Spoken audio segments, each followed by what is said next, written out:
Good afternoon friendo. आज हमारे जो थर्ड चैप्टर है उसकी आज लास्ट क्लास है।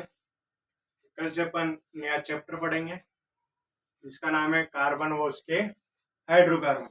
देखो, सबसे पहले अपन जो धातु के बारे में पढ़ रहे थे, हमने खनिज पढ़ लिए थे, गैंग पढ़ लिया था। आज पढ़ेंगे धातु का निष्कर्षण कैसे करते हैं, उनको शुद्ध कैसे करते हैं। सबसे पहले अपन आज दो रिएक्शन पढ़ेंगे, भर्जन और निस्तापन।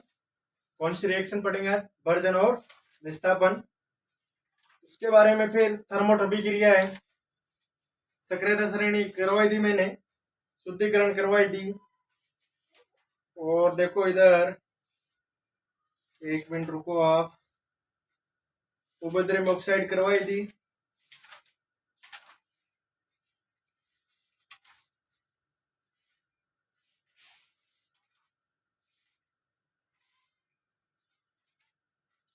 देखो, आज नहीं होगा, कल करेंगे।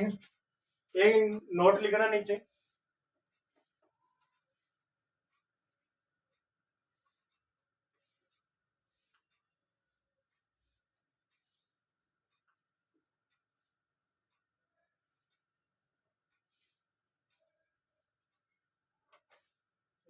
वे धातु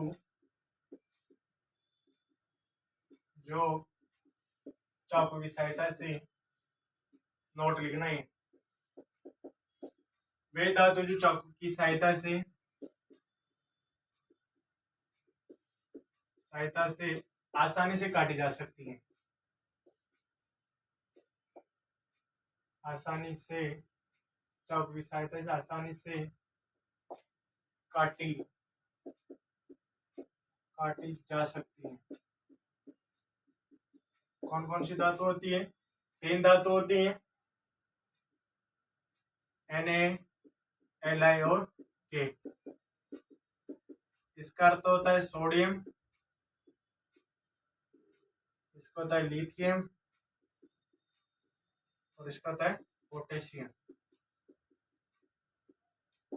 ये 3 ऐसी धातु पाई जाती है प्रकृति में जो चाकू की सहायता से आसानी से काटी जा सकती हैं, और इन्हीं तीनों धातु को केरोसिन में डुबोकर रखा जा सकता है। देखो, केरोसिन में डुबोकर रखने वाली धातु केरोसिन में डुबोकर रखने वाली धातु कौन कौन सी धातु होती है? ये 3 ही है जो केरोसिन में डुबो के रखी जाती है, Na, Li और K फॉर पोटेशियम होता है जो केरोसिन में डुबोकर रखी जा सकती है। अगली है जो वह धातु जो हथेली में रखने पर पिघल जाती है, गैलियम और सीजियम। अब देखो, वो भी लिख लो तीनों। वे धातु जो हथेली में रखने पर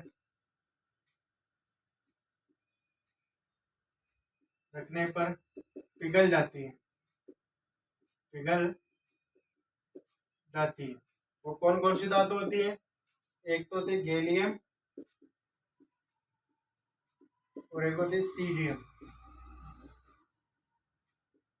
दो ऐसी धातु है जो अपन हथेली में रखने पर पिघल जाती है।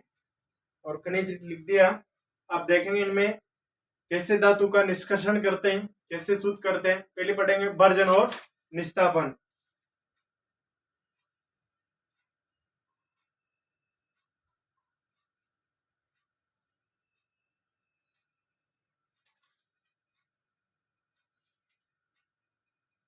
एक मिनट रुकना आप।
देखो आज पढ़ेंगे थर्मोट अभिक्रिया। ये क्या अभिक्रिया होती है?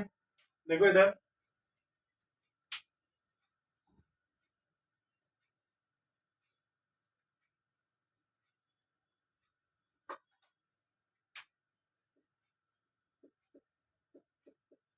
थर्मेट अभिक्रिया।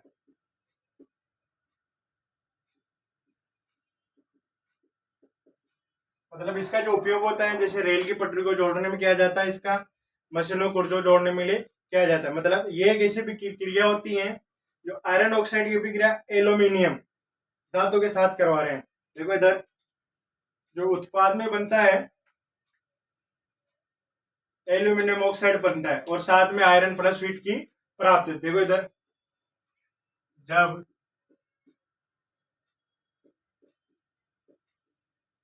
आयरन ऑक्साइड की अभिक्रिया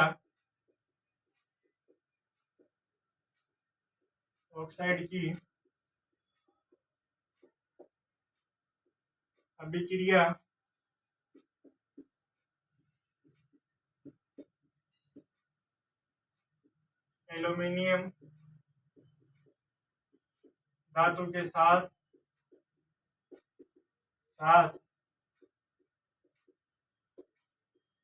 करवाई जाती हैं तो उत्पाद में एल्यूमिनियम ऑक्साइड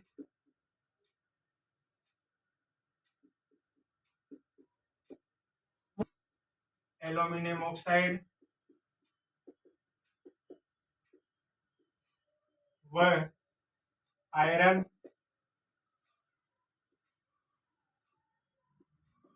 तथा साथ में हीट प्राप्ति होती है तथा साथ में उष्मा की प्राप्ति होती है। साथ ही क्या होती है, इसमें उष्मा की प्राप्ति होती है।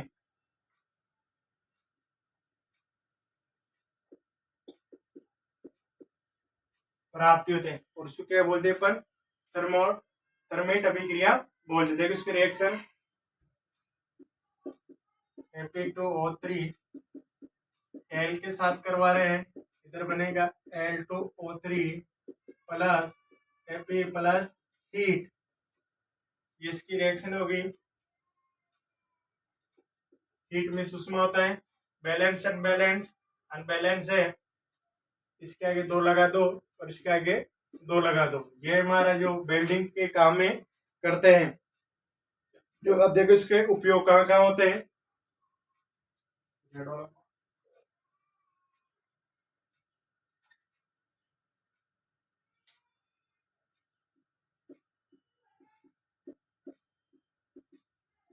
जो इसके उपयोग एक तो रेल की पटरियों को जोड़ने में किया जाता है,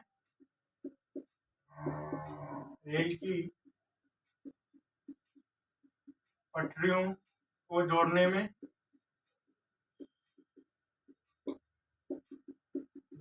एक तो हो गया। दूसरा मशीनें पुर्जों को जोड़ने में, जैसे कोई मशीनों की पुर्जों को जोड़ने में। ये हमारी जो थर्मिट अभिक्रिया है, एग्जामिनर पूछ लेता है थर्मिट अभिक्रिया क्या होती है, इसके उपयोग कहाँ कहाँ होते हैं। देखो जब आयरन ऑक्साइड की अभिक्रिया एल्यूमिनियम धातु के साथ करवाई जाती है तो उत्पाद में एल्यूमिनियम ऑक्साइड प्राप्त होता है तथा साथ में आयरन व एक उच्च तीव्रता में जो उष्मा बाहर निकलती, जो गलित अवस्था में क्या होती है, प्राप्त होती है। यहां से लिख लेना, तथा यह धातु गलित अवस्था में प्राप्त होते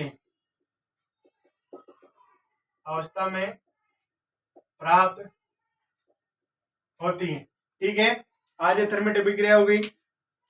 एक बार और समझ लो, जब आयरन ऑक्साइड की अभिक्रिया एल्यूमिनियम धातु के साथ करवाई जाती है, उत्पाद में एल्यूमिनियम ऑक्साइड व आयरन तथा एक उष्मा प्राप्ति होती है, जो हीट के रूप में, जो वेल्डिंग के रूप में कार्य करती है।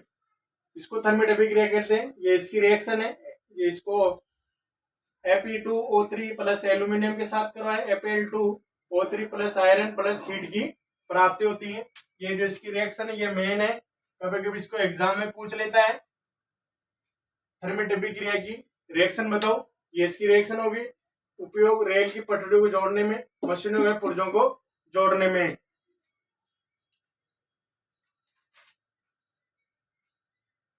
अब इसके बाद में पढ़ेंगे ये सदिलेपन क्या होता है।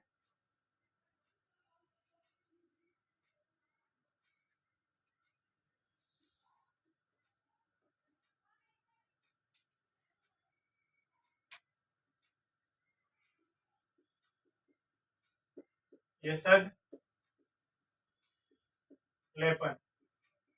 संसारण अपन लेसन नंबर 1 में पढ़ चुके हैं। आज पढ़ेंगे ये जो ये सदिलेपन क्या होते हैं।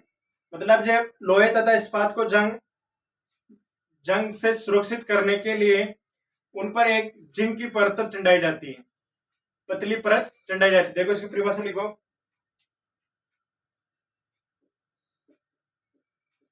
लोहे एवं इस्पात को जंग से सुरक्षित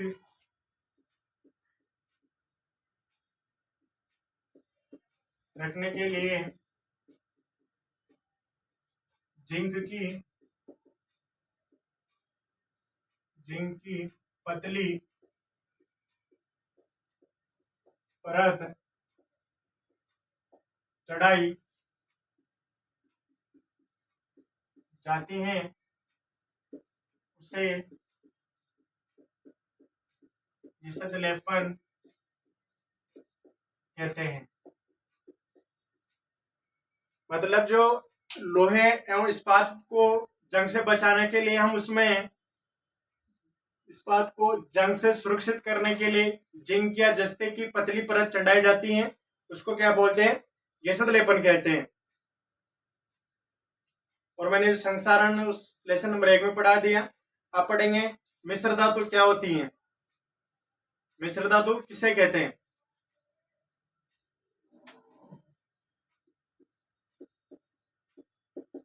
मिश्र धातु मतलब दो या दो से अधिक धातु का क्या होता है, इसमें मिश्रण होता है। दो या दो से अधिक धातु का क्या होता है, इसमें मिश्रण होता है, और इसी को हम क्या बोलते हैं, मिश्र धातु बोलते हैं। देखो इधर, दो या दो से अधिक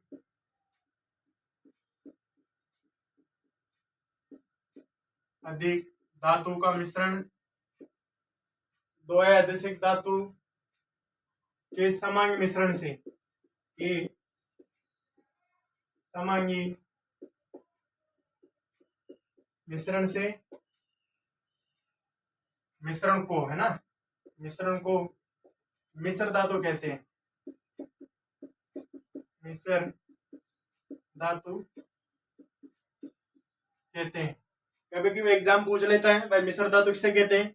दो या दो से अधिक धातु के सामान्य मिश्रण को क्या बोलते हैं, मिश्र धातु बोलते हैं। अब एक जो जैसे मिश्र धातु एक तरफ लिखना और एक तरफ इसके अवयव घटक, क्या क्या इसके अवयव घटक होते हैं। जैसे पीतल किसका बना होता है, कॉपर व जिंक धातु से मिलकर बना होता है। देखो इधर,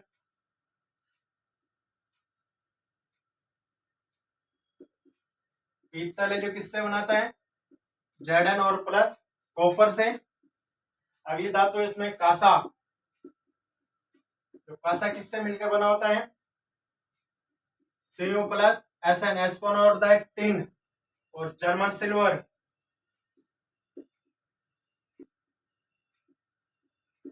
ये किससे मिलकर बना होता है, Cu plus Zn plus Ni, Ni का होता है निकिल। इसके बाद है गोल्ड, जो सोना होता है, दो धातु बनाता है Au प्लस Al, एल्यूमिनियम। इसके बाद में आते हैं गन मेंटल, ये भी हमारी दो धातु से मिलकर बनी होती हैं, Cu plus Zn plus Sn। इसके बाद में आता है डच मेटल,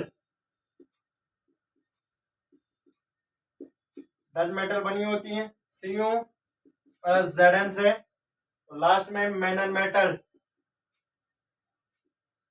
मोनोड मेटल, ये दो धातु से बनी होती हैं Cu प्लस Ni से। मतलब ये जो धातु है, एक तो पीतल है, पीतल बनी है Zn प्लस Cu से, कॉपर व जस्ते से, कांसा बना है कॉपर व टिन से। इसके बाद में अपन जो कल वाली नेक्स्ट क्लास होगी, लास्ट एंड फाइनल क्लास रहेगी, उसमें अपन वर्जन व निस्तापन के बारे में डिस्कस कर लें। एक बार मैं समझा देता हूँ वर्जन किसे कहते हैं और निस्तापन किसे कहते हैं। कभी कभी इन दोनों के जो डिफरेंट पूछ लेते हैं, अंतर क्या क्या होता है उसमें। देखो, जो वर्जन रहता है इसमें जो ऑक्सीजन उपस्थिति में इसको जलाया जाता है, जो उधर जो धातु रहेगी फिर उसको वापिस गर्म करेंगे, शुद्ध धातु प्राप्त हो जाएगी। देखो इधर एक मिनट इसका उदाहरण देख लेना, वर्जन और निस्तापन का। इसमें कल अपन चर्चा करेंगे। वर्जन मतलब जब कार्बोनेट एक्स को जब इसको गर्म करते हैं तो उत्पाद में अपन को धातु ऑक्साइड ही प्राप्त होती है। किसकी उपस्थिति में गर्म कर रहे हैं अपन? ऑक्सीजन की उपस्थिति में गर्म कर रहे हैं। देखो लिख लो, एक मिनट देख लो, समझ लो इसको।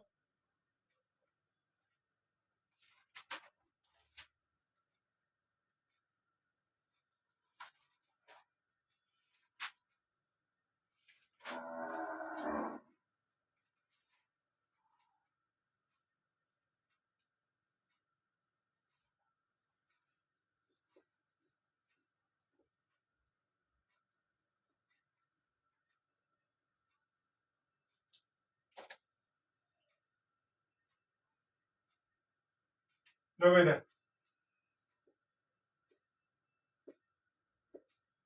वर्जन है, मतलब जब कार्बोनेट एक्स को वायु की उपस्थिति में गर्म करते हैं तो उत्पाद में धातु ऑक्साइड की प्राप्ति होती है। फिर उसको वापिस गर्म करेंगे, फिर अपन को क्या होगी? शुद्ध धातु की प्राप्ति हो जाती है। देखो इसके मैं रिएक्शन बता रहा हूँ। जैसे ये अपनी CO3 प्लस ऑक्सीजन गैस की उपस्थिति इसमें गर्म कर रहे हैं तो बनेगा CO प्लस CO2। अपन इसको फिर वापस इसको गर्म करेंगे तो CO, जब इसको वापस गर्म करेंगे तो CO प्लस O2 बन रहा है। ठीक है, ये कल अपन डिस्कस करेंगे। वर्जन और निस्तापन के बारे में अपन कल ये चैप्टर है जो एंड हो जाएगा। ठीक है, धन्यवाद।